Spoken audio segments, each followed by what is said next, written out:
ಮತ್ತೊಂದು ಕಡೆ ತಮ್ಮ ದೇಶದ ಪ್ರಜೆಗಳನ್ನೇ ಹೊರದಬ್ತಾ ಇದೆ ಪಾಕಿಸ್ತಾನ. ಹೌದು, ತನ್ನ ಪ್ರಜೆಗಳನ್ನ ಕರೆದುಕೊಳ್ಳುವಂತ ನಿಟ್ಟಿನಲ್ಲಿ ಪಾಕಿಸ್ತಾನ ಹಿಂದೇಟು ಹಾಕ್ತಾ ಇದೆ. ನಿವಾಸಿಗಳು ವಾಪಸ್ ಆಗಬಾರ್ದು ಅಂತ ವಾಘಾ ಗಡಿಯನ್ನ ಬಂದ್ ಮಾಡಿದೆ ಪಾಕಿಸ್ತಾನ.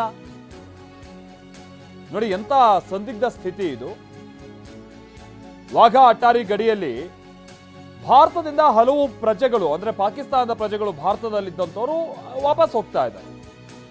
ದುಷ್ಟ ಪಾಕಿಸ್ತಾನ ಏನ್ ಮಾಡಿದೆ ಅಂದ್ರೆ ಆ ಗೇಟ್ ಕ್ಲೋಸ್ ಮಾಡ್ಬಿಟ್ಟಿದೆ. ಈಗ ಬಹಳ ಮಂದಿ ಮಹಿಳೆಯರು ಮಕ್ಕಳನ್ನ ಎತ್ಕೊಂಡು ಗೋಳಾಡ್ತಾ ಇದ್ದಾರೆ. ತಮ್ಮ ನೆಲದ ಜನರ ಮೇಲೂ ಕೂಡ ಕರುಣೆ ತೋರ್ತಾ ಇಲ್ಲ ಪಾಪಿಗಳು. ಮತ್ತೊಂದು ಕಡೆ ಪಾಕಿಸ್ತಾನ ಈಗ ಭಾರತ ಈಗ ಆಲ್ರೆಡಿ ಪಾಕಿಸ್ತಾನದ ಪ್ರಜೆಗಳು ಹೋಗ್ಬೇಕು ಅಂತ ಸೂಚನೆ ಕೊಟ್ಟಾಗ ಹೋಗಾಗಿದೆ. ಪಾಕಿಸ್ತಾನ ಕರ್ಸ್ಕೊಳ್ತಾ ಇದೆ.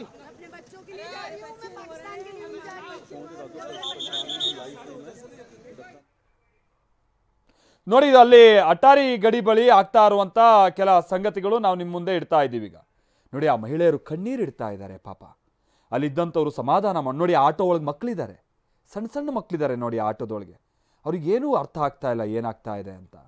ಎಂಥ ದುಷ್ಟ ಬುದ್ಧಿ ಇರ್ಬೋದು ಪಾಕಿಸ್ತಾನದ್ದು ಲೆಕ್ಕ ಹಾಕಿ. ಈಗ ಸಹಜವಾಗಿ ಭಾರತ ವಾಪಸ್ ಕರ್ಸ್ಕೊಳ್ಳಲ್ಲ ಅಥವಾ ಕರ್ಕೊಳ್ಳಲ್ಲ. ವೀಸಾ ಅವಧಿ ಮತ್ತೊಂದು ಏನೇ ಇದ್ರೂ ಕೂಡ ಅದೆಲ್ಲ ರದ್ದುಪಡಿಸಿ ಕಳಿಸಾಗಿದೆ. ಆಯ್ತು ಬನ್ನಿ ಅಂತೇಳಿ ಮುಕ್ತವಾಗಿ ಕರ್ಸ್ಕೊಳ್ಬೇಕಾಗಿದ್ದಂಥ ಪಾಕಿಸ್ತಾನ ಈ ಥರದ ದುಷ್ಟ ಬುದ್ಧಿ ನೋಡಿ. ಆ ತಾಯಿ ಎಲ್ಲ ಅಳ್ತಾ ಇರೋದು, ಆ ಹೆಣ್ಮಕ್ಳು ಅಳ್ತಾ ಇರೋದು ನೋಡಿ.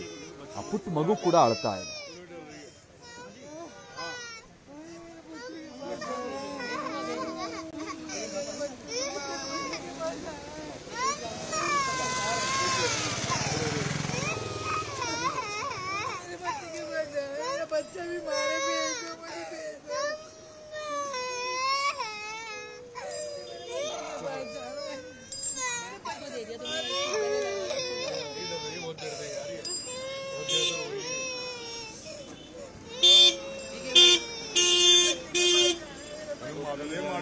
मामा हो रहा लाले तेरे पा